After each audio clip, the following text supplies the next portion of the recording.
The IJC is reporting water levels throughout the Lake Ontario-St. Lawrence River system in 2020 are expected to peak well below the record highs of 2017 and 2019. Let's bring in City of Oswego Mayor Billy Barlow live tonight. Thanks so much for joining us, Mayor. Appreciate it again. Thanks for having me. What do you think? What is your prediction? Does it match up with what the IJC and their board has come out with?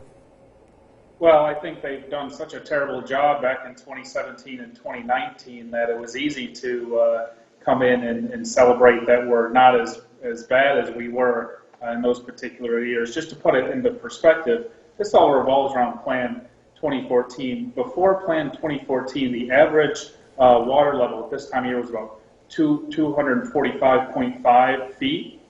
In 2019, it was 247.5, and right now it's 247.2. Oh. So we're about 0.3, and I don't know if that's really cause for celebration. The fact is we're still way above the water levels going back before Plan 2014 was put in place in 2017. So we're still seeing higher than normal water levels, and it continues to add to the damage we've already sustained here in the city of Oswego. So given where we are right now with water levels, what do you expect as we go forward, or is that kind of what we see from Mother Nature in the next few months?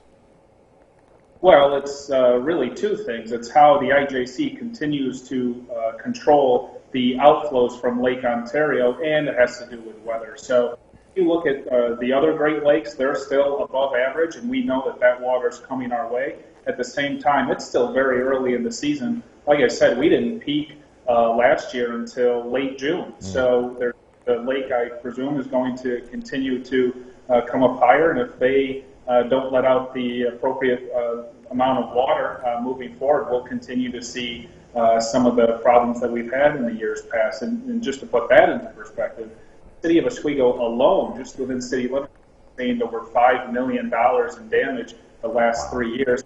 IJC can't manage the lake properly. Wow, and I know you've had to make some adjustments. Last year you had to shut down Wrights Landing Marina, and you're making some improvements there too. So how do these lake levels where they are right now play into that and what actually is doing? And I think you said that work has already started at Wrights Landing?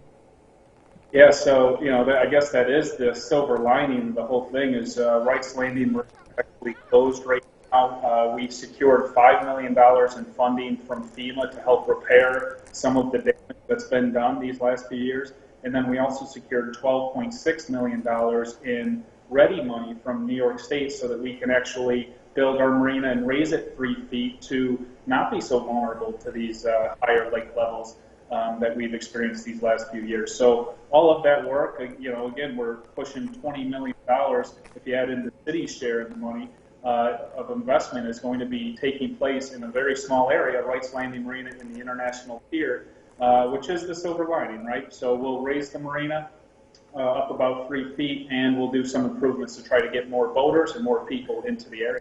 Yeah, how big a project is that? Like, how long would that take to get done? We're starting it now, and it's going to take all of 2020, and it's going to go well into 2021, and that's assuming everything goes well. What a lot of people don't realize is you have to do the work, the work that's under the surface of the water and underground. You have to do it when the water's low. So really, you can't do it in the off season. You can't do it in late fall. You can't do it in winter. And you can't do it too much of it when it comes June and July, because that's when the highest and the weather's not as cooperative. So we're getting into the marina now, trying to get as much work done before the water levels continue to rise, and then we'll really push the schedule later this summer and try to get as much done as possible before winter. Mayor Billy Barlow, we appreciate your time as always. Thank you so much for joining us, and best of luck with the project anyway. Christy? All right, great interview, Jeff. Thank you.